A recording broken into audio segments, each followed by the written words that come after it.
Hello, guys, and welcome back to the Figure Forecast podcast. It is me, your solo host, Maeve. Today, we are going to be doing a full run through, wrap up, and review of my first figure season. I just competed in the IFBB Nationals in Brisbane at the weekend. So I thought it would be a really good discussion and just kind of going through how the season was, how I'm feeling, and also the costs involved with competing and kind of completing a season, because it is not a cheap hobby. So there's probably not a lot of that information out there, and kind of what to factor in and consider if you are looking to compete, and kind of making sure you have all your ducks in line and that it is a kind of viable option for you financially, mindset wise, everything wise. I did put up a poll on Instagram the other day, questions box.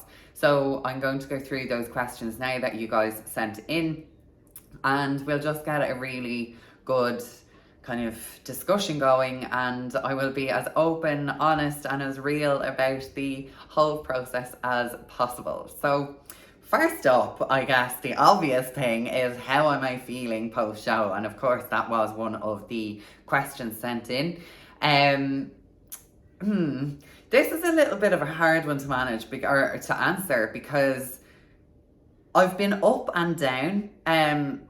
I loved getting back up on stage. I loved the buzz, and just the feeling of being up there was incredible. I really, really missed it. I love competing, I love prep, I love bodybuilding. It is so bloody hard, but it's always worth it for me. The payoff, the reward, just seeing yourself in that light after devoting like your whole entire life to it for 6 months, and be under no illusion, because that is kind of what you need to do. It's not I'll go to the gym, I'll get my sessions done, I'll just do my meal prep like I do usually. Like, it's that plus 10 levels. Not a hair can be out of place. And it really does take a lot.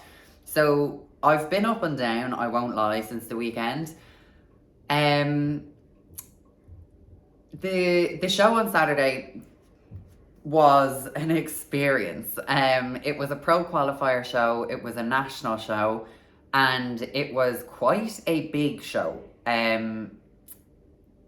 It was probably similar to kind of pre-COVID shows. I did the Arnold's 4 years ago in Melbourne, and that's probably the only time that I've seen that big of a lineup.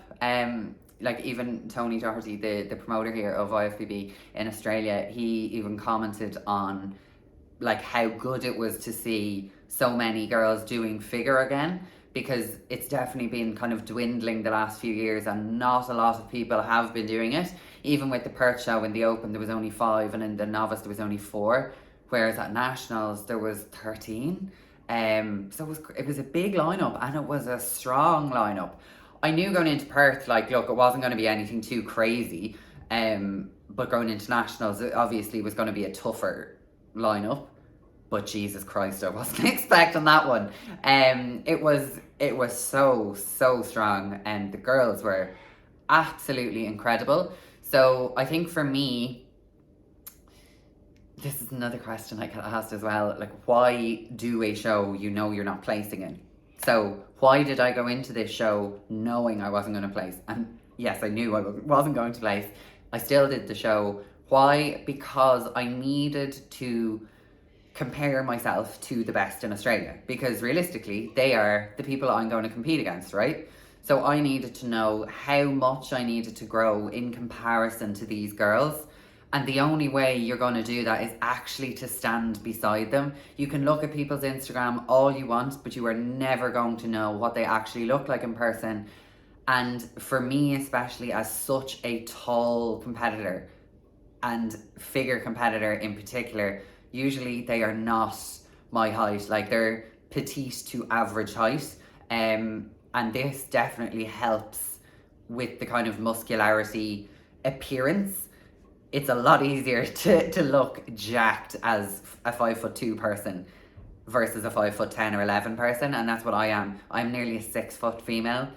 So for me, the amount of size that I need to put on to be competitive, I knew it was a lot, but now I know it's even more. So while it was a bit deflating doing the show, and because I obviously wasn't expecting that level of athlete at it, because remember, I wasn't stalking people online, and I honestly didn't. I maybe saw one for sure who actually won her pro card. So I kind of knew when I saw her Instagram, I was like, oh, she's winning. I didn't even need to look at other people, but I really made that effort because I just didn't want to feel like that in the lead into the show, because what was the point? Like, what was the point in doing that to myself? So on the day, when I got backstage, it was daunting, deflating, and a little bit nerve-wracking, we'll say, because I knew I wasn't placing, but I also just wasn't expecting the standard to be that high and for me to look so out of place. And look, I have no problem saying any of this or admitting anything like this. It's not like it's not rocket science. It's my first figure season. I'm an extremely tall lady, and to look like an extremely jacked lady, I pretty much need to go off and build like 100 kilo bodybuilder in order to look like the shorter girls, because they have shorter limbs, they have shorter muscle bellies to fill out, and I have particularly long muscle bellies, especially in my lower body, which is where lets me down the most for sure. So how I'm feeling is just a mixed bag. It's a lot of information and stuff that I knew already, but it's still not nice feeling like that. It's probably a hard thing to wrap your head around, and for people who don't compete, they're probably like, why on earth would you actually submit yourself or subject yourself to that? It just had to be done, guys. It had to be done.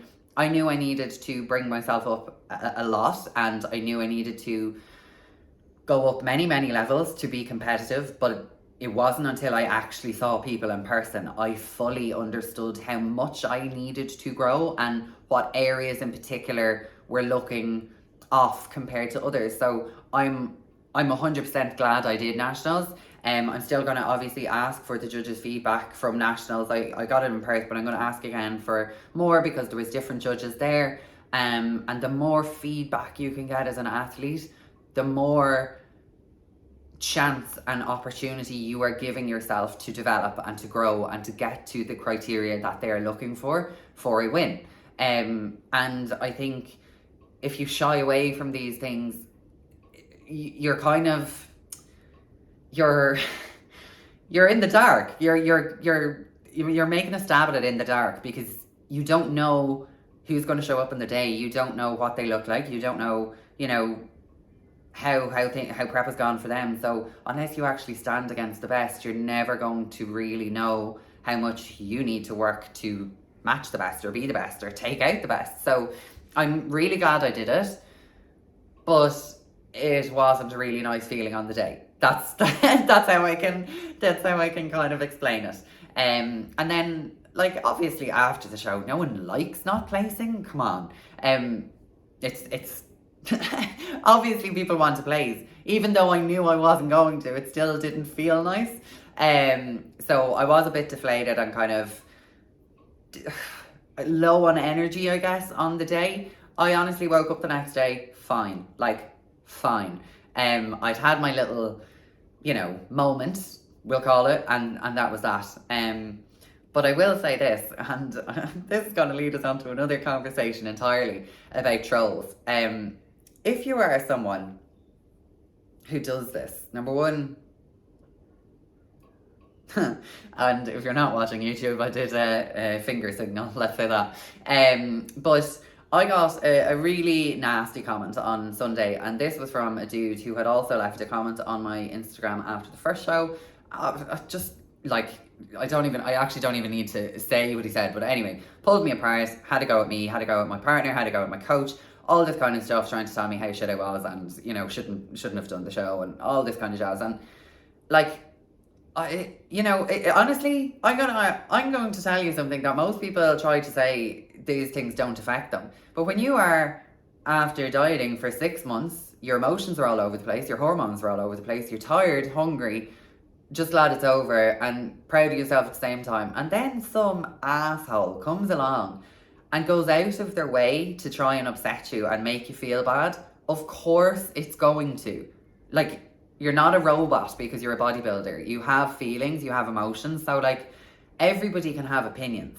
And that is fine, because we all have them. We've all said something about someone or thought something about someone. So look, I've no issue. If you're listening to this and you thought something, that's fine. I just don't want to hear it.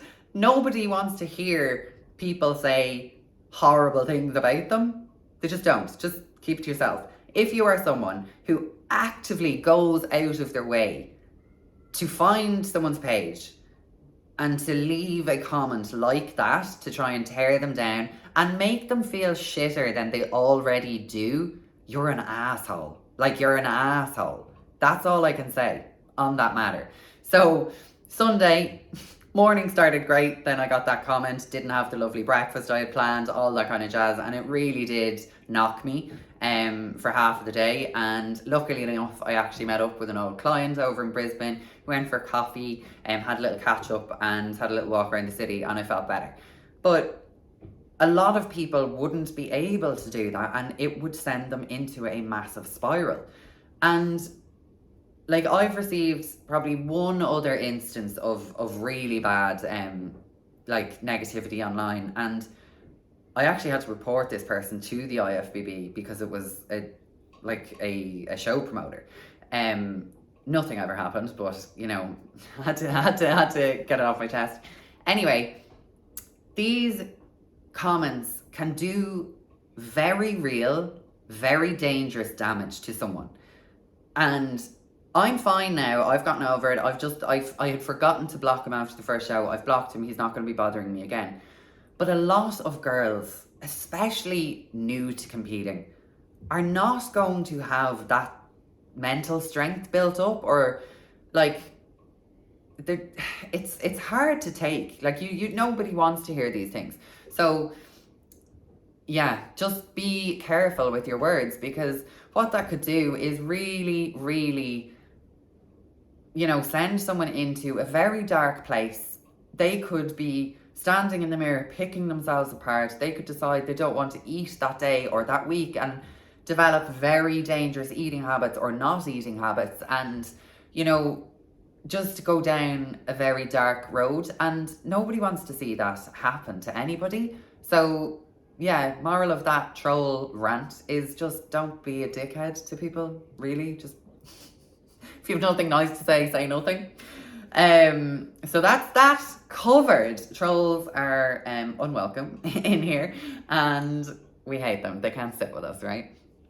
Out from that, I'm grand. Like, I'm fine. I'm very much looking forward to my off season, and kind of focusing on a few different things and being able to live life a little bit more, and not have every minute of every day revolve around prep.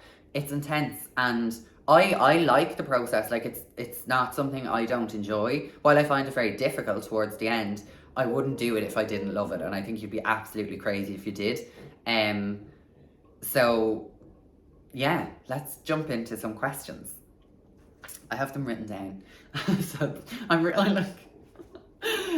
have them written down, and I did actually get some really cool questions.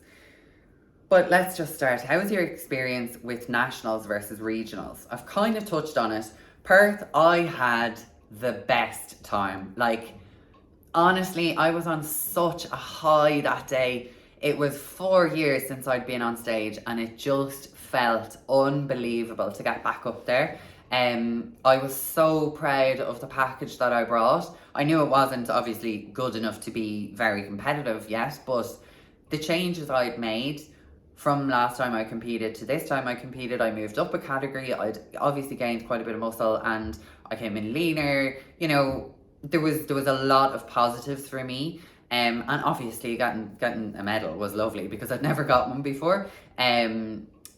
So Perth was it was a lot of fun. It was amazing. I had all my friends, a big gang there for me, supporting me, cheering me. And yeah, felt the love, and it was a really good day. Nationals was a different kettle of fish. The organisation was a little bit all over the place, I will say, and it definitely did add a lot of stress. And I'm sure that wasn't just me. Like, our tan was way out of the city. It was 20 or 30 minutes in an Uber. We had to do that Thursday and Friday. Then the venue was in a different direction, 20 or 30 minutes outside the city. We had to do that.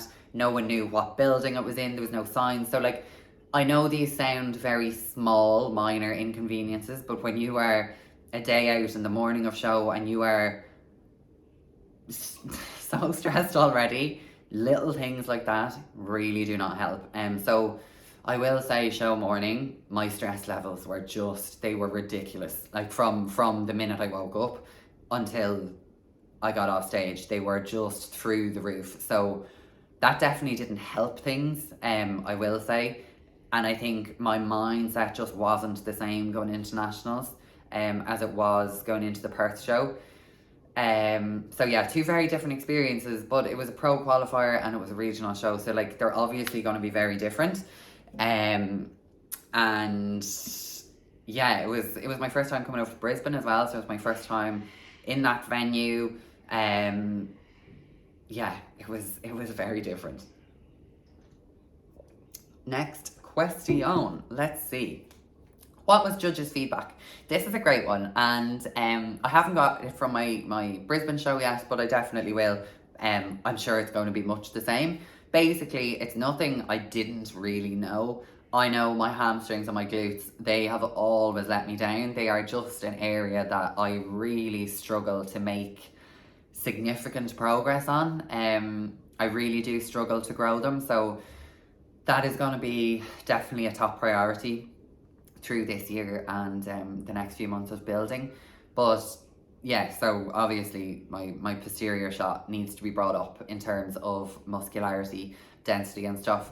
He did say though, like, front shot wise and my quads wise, like that lower body shot he was happy with. He was like, you like that shot is good. But definitely the glutes and hammies have to be brought up. And the thing was, if I wanted to get them lean, I was going to sacrifice my front shot basically, like because that was where it needed to be conditioning wise, but it was going to cause me to have multiple weak areas as opposed to just one. So when you are dieting down, you can only get as lean as your muscularity will allow. Okay, so if I was to really try to push condition, and I could have, like, I didn't actually do any cardio between Perth and Brisbane because it was going to take away from my front shot and we couldn't risk that. So I just kind of had to grin and bear the fact that I wasn't going to be in like peak condition for the Brisbane show, because there was just no way of getting my rear shot lean without completely sacrificing a lot of the front shot. And like, I just had enough on that, like, so if I had to take it away, it just would not have been a good look at all. So the other thing that he said was that he wanted me to bring my top line up, so getting my delts and my upper back wider in particular, and that's going to help me kind of create more of an X shape kind of look, kind of give the illusion of a smaller waist as well. So if you're watching on YouTube, I'm going to do my X shape, and that's what you want. You want nice broad shoulders, nice broad back, nice dense back, and then of course you want your lower body to be nice and dense and full as well. So that's kind of what he said. It wasn't anything that I didn't know. They were all things that I'd kind of planned for the off season anyway. But it's always good to get the feedback. presentation, very happy, posing, very happy. And like even myself being able to look at that and say like, Jesus, I'm actually really happy with how I looked, as in presentation wise, stage presence, confidence, posing. I was very happy with, and I absolutely agree with the judges' feedback. I do need to be more conditioned, but I need more muscle in order for me to allow to push for more conditioning. So that's fine. Like I knew this, Meg knew this, and that's the plan, is to just attack those areas and go really, really hard on growing them over the next few months. So that kind of leads us into the next question. What is your main goal coming out of this first figure season? And what are your plans moving forward for off season? So they're kind of similar questions. And for me, my goals are to grow those areas, especially my posterior chain, get that midline nice and wide, and just grow all over, but in particular those areas. I would like to be able to aim to get my calories higher as well. So my last off season we pushed to 3,500. If we could get to 4,000, I would be really happy. And I would say that's a possibility for sure. Because if we're starting from now, we're kind of starting from a clean slate, and we can control rates of gain and everything like that. So it was really good to have those things in mind and just kind of have them confirmed and know exactly kind of what the goals need to be for the off season. But also I think it's important to not only set physique goals for your off season, because it's obviously it always needs to be the forefront of your mind and it needs to be a priority, but you also need to remember that there is life outside prep and life outside bodybuilding. So that for me for the next few weeks and months is going to be really important, particularly because my partner Gary, he competed the end of last year, so his season wrapped up in October, and then I came back to Perth the end of October. So we were in Ireland together, and he obviously he was prepping the European summer, and he competed in September, twice in the UK, and then once over in Norway in October. And then I came back to Australia and went straight into my prep. So we've pretty much not had a date night in a year. So there's obviously a big goal around kind of not repairing the relationship, it's not broken, but just giving it a lot of attention and focus, because it needs it after so long. Like, and Gary understands because he competes, and I understand because I compete as well. So it's still very difficult.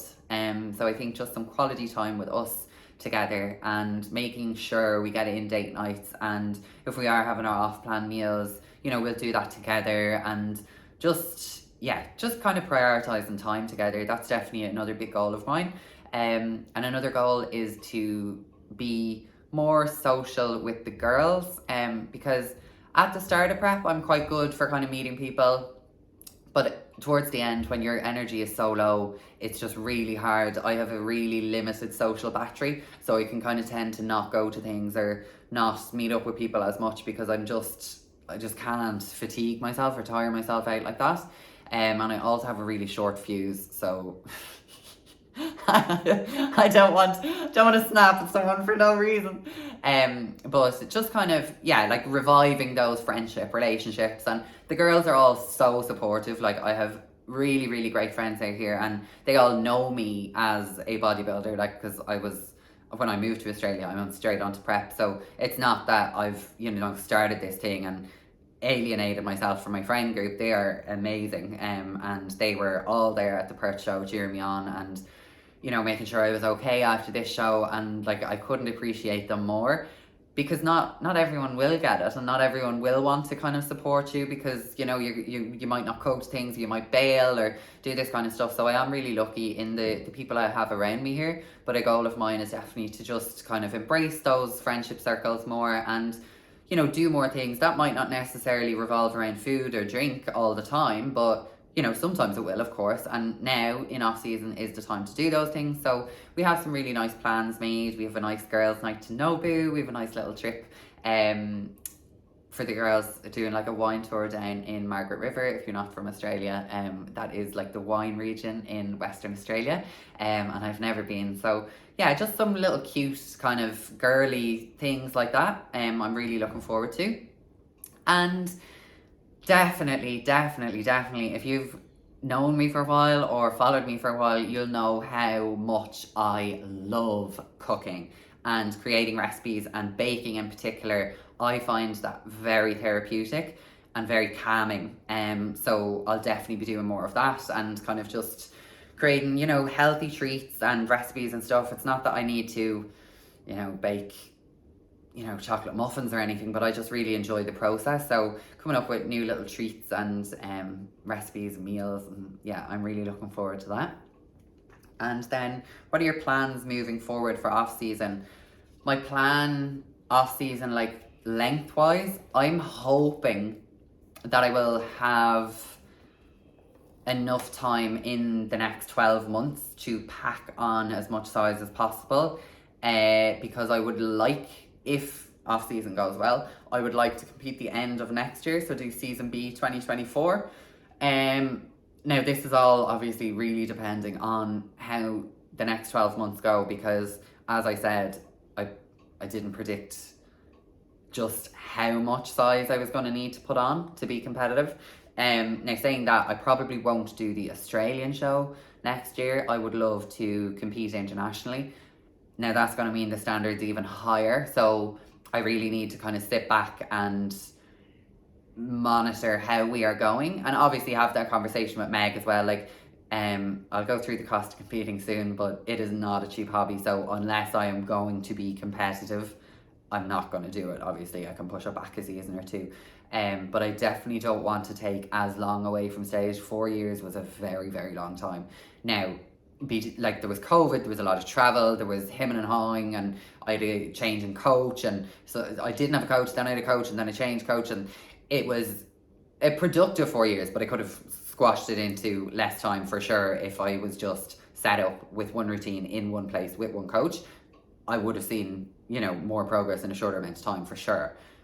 Now I'm in that position. I am very confident in how Meg works and how we work together. I think we will definitely see some really good progress, and I'm very confident in that. But it's just, is it going to be enough to compete internationally and actually do well? We'll see. So that's the off-season plan. 18 months between shows, approximately. That'll give me a year to go and 6 months to prep, roughly. And yeah, that's kind of the off-season plans. And I think because I was so not all over the place last off season, I can't say that because I wasn't all over the place. I mean all over the world, not all over the place in what I was doing. I think this off season will be a lot more structured and a lot more productive in the same amount of time. Because if you followed me or know me, I left Australia, went home, went to some festivals, moved to Thailand for 6 months, started with Meg a year and a half ago, worked with her through Thailand, worked with her through the European summer. I was in Portugal for 5 weeks. I had a family holiday at a retreat.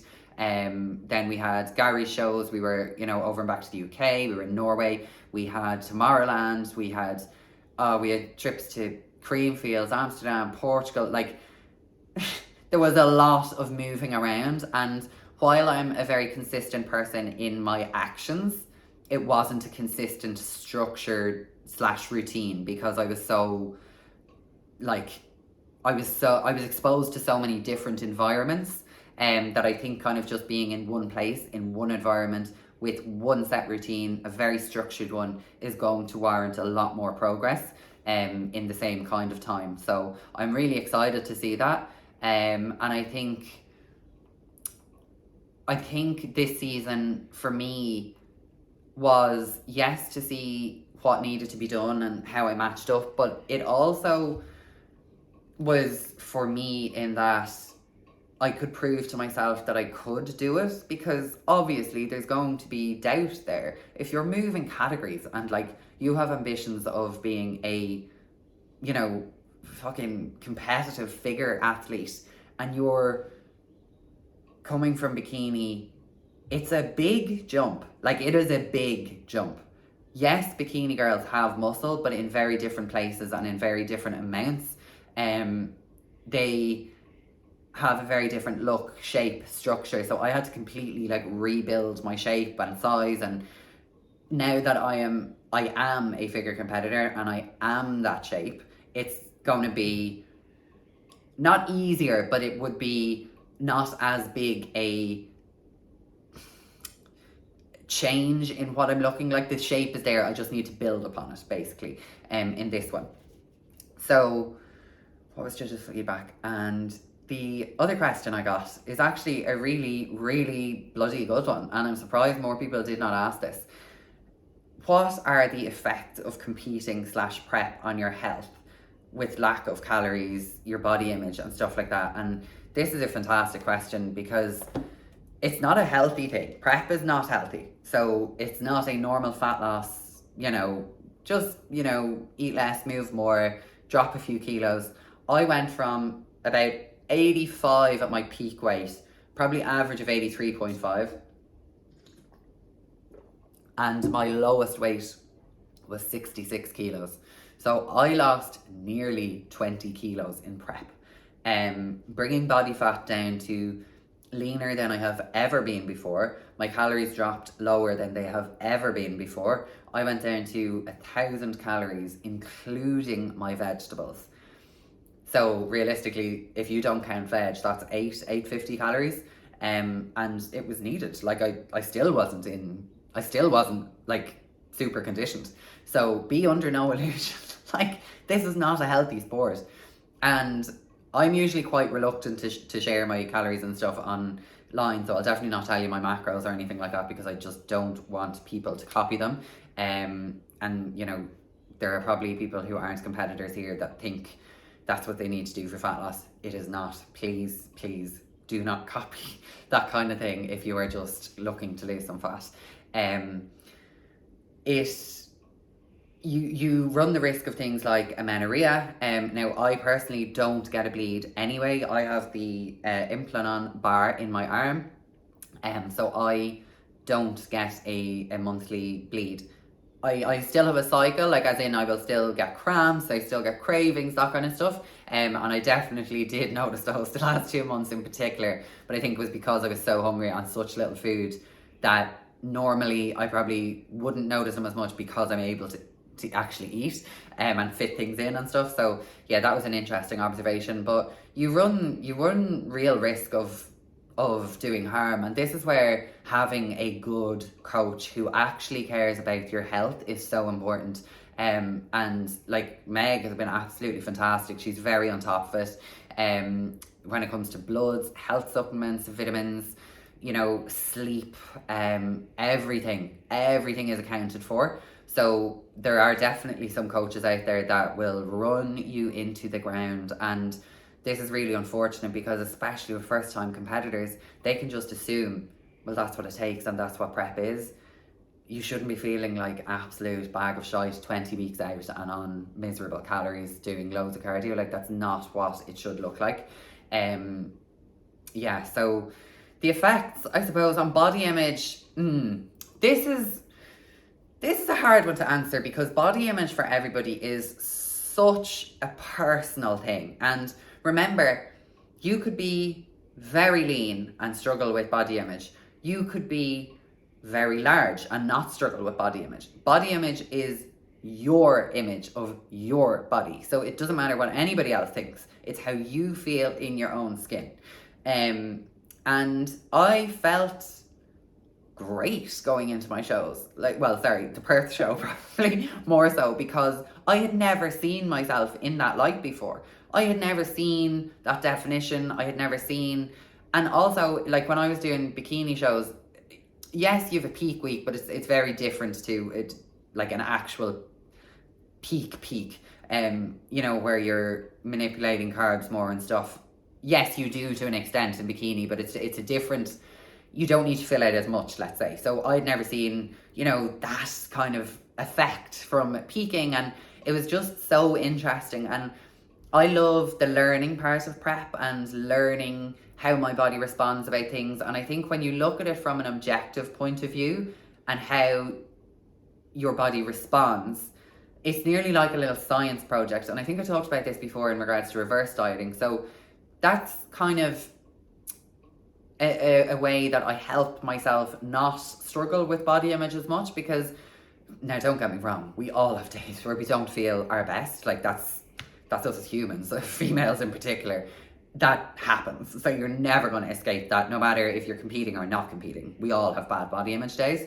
They're probably more often on prep, but not because of the way you look. It's because sometimes your energy is low, your sleep is disrupted, your calories are low, you know, like you've been dieting a long time and you just don't feel great. So yes, they happen, but I can't say through the prep they were too bad. Like I don't think I text Meg anytime saying, oh my god, I feel like shit, I look like shit. Yeah, there was a few days that I was like, don't really like these check-in photos today, but there were other days where I'm like, wow, I'm really happy with these check-in pictures. So I'd say they evened out.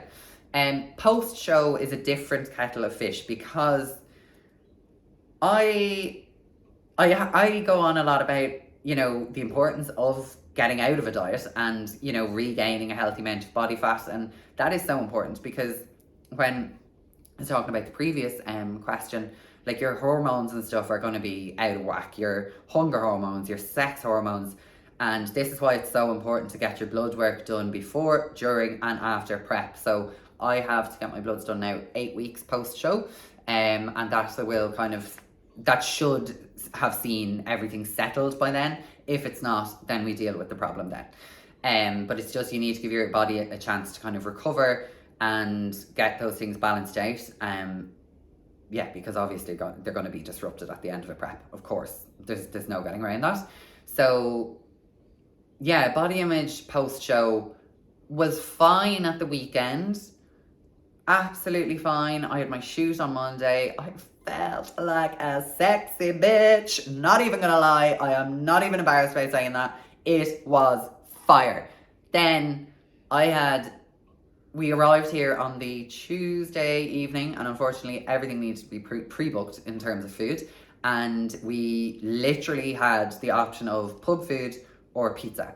And I was like, okay, well, let's get pizza, because it's from a pizza place. Surely it's good pizza. And okay, at least it'll be worth the calories. It was not.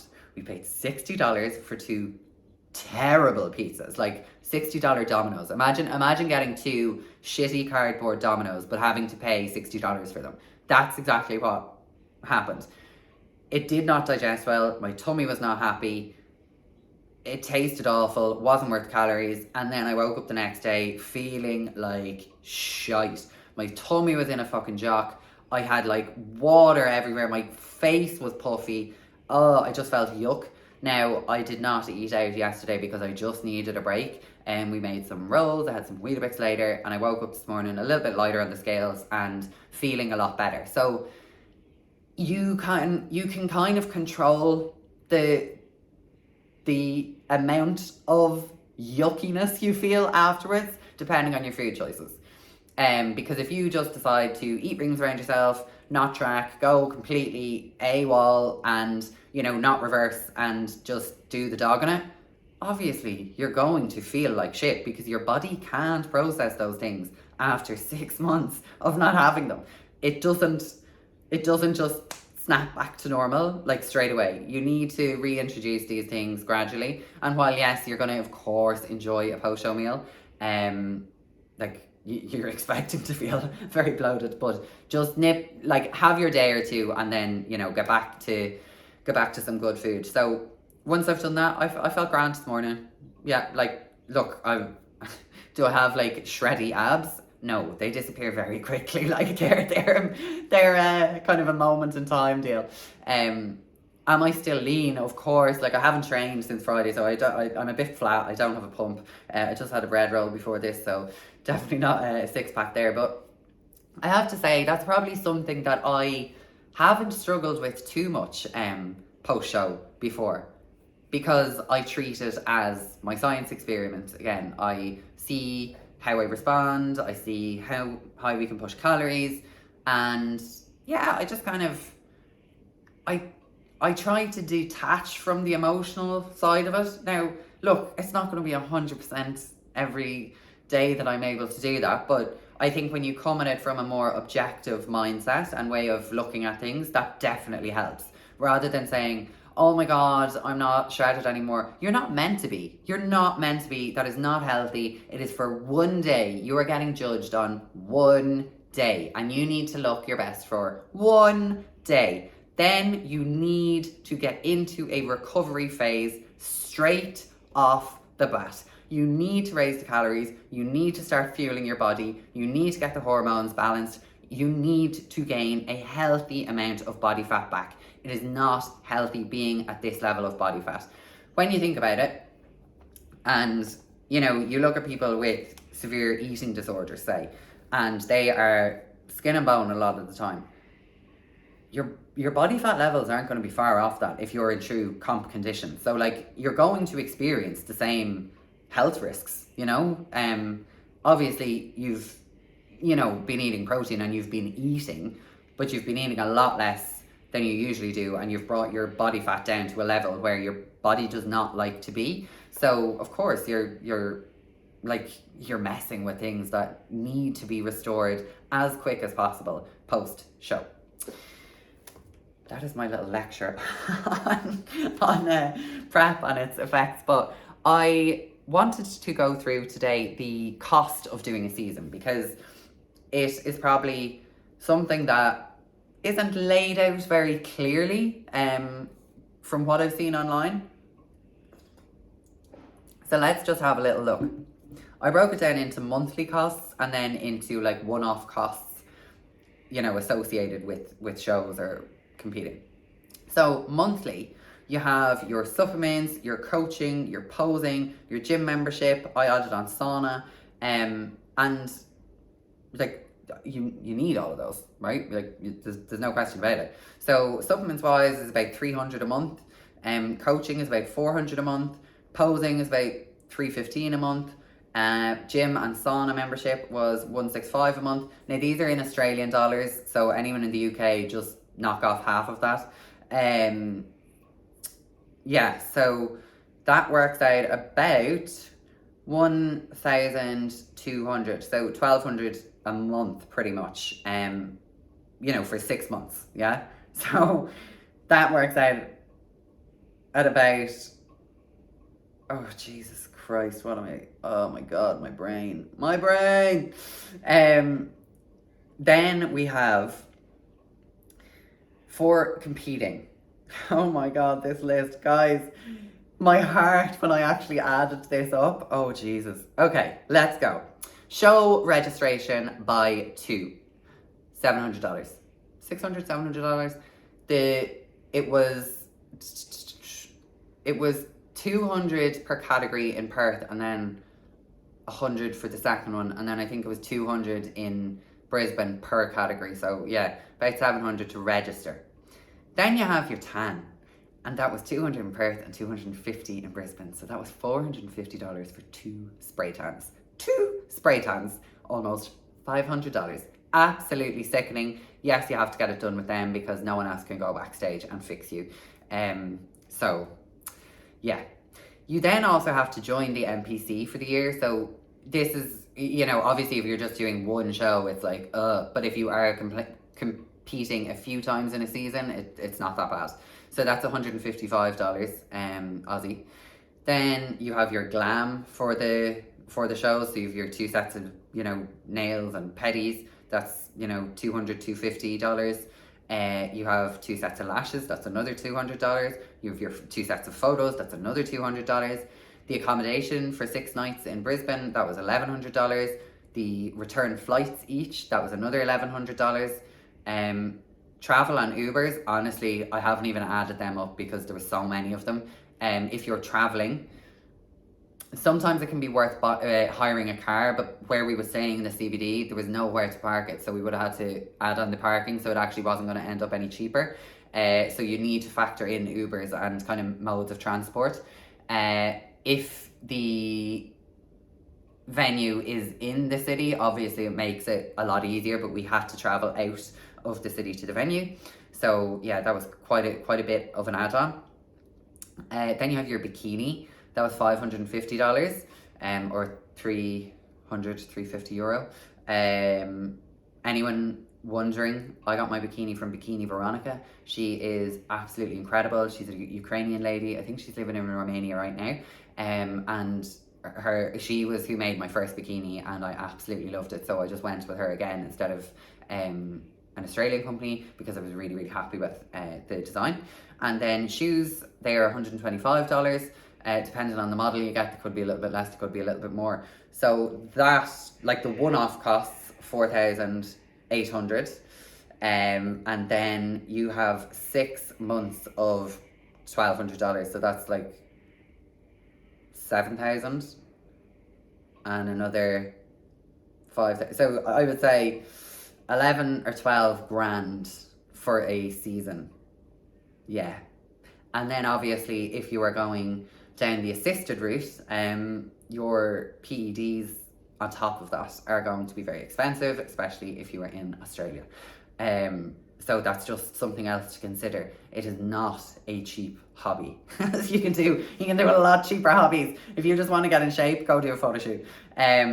Like there's a serious cost involved with this.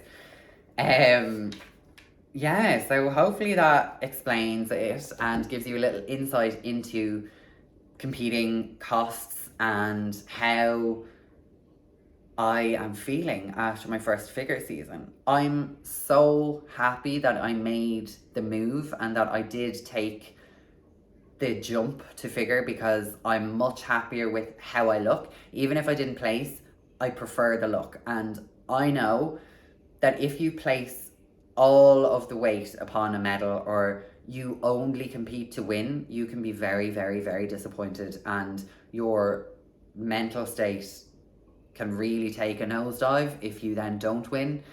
You need to, yes, of course, aim to place, and everybody wants a medal, everybody wants to win. But if that is your sole focus and your sole driver, you are going to really struggle, because you need to love the process. You need to love the reward of progress more than anything. So if you're able to say, I put my all into that, I made so much progress compared to my last show, I couldn't have done more, and I'm delighted with the outcome of how I have changed, okay? Because you can never control who's there on the day, you can never control who shows up, you can never control how hard they've worked, what prep coach they've worked with, what their protocols were. You can only control you, your results, and how much progress you make. So if you are, competing or going down that route or thinking about it, just know that there is much more reward than a trophy, okay? You need to accept that you're not going to win every time. You're going to lose more times than you win in this sport, and there's only ever one winner. So everybody else is technically a loser, right? Like, even if you place, you haven't won. So you need to be okay with that. And I have seen so many competitors, oh my God, lose the rag and take the loss, or what they consider a loss, even if they've placed, so badly. And that really, really, really does not help them progress. Like, they really struggle with their mindset. So I think if you're able to look at the positives and look at or recognize or celebrate the progress, then you are really setting yourself up for more longevity in the sport. You're going to build a lot of mental strength that way. You're going to build a thicker skin. You're going to learn to take feedback on board. You're going to learn to implement that feedback and aim to just keep progressing, getting better and better and better. And yeah, that is kind of the name of the game, isn't it? Progress between shows, progress, and impress yourself and prove to yourself that you can be a great athlete by doing so.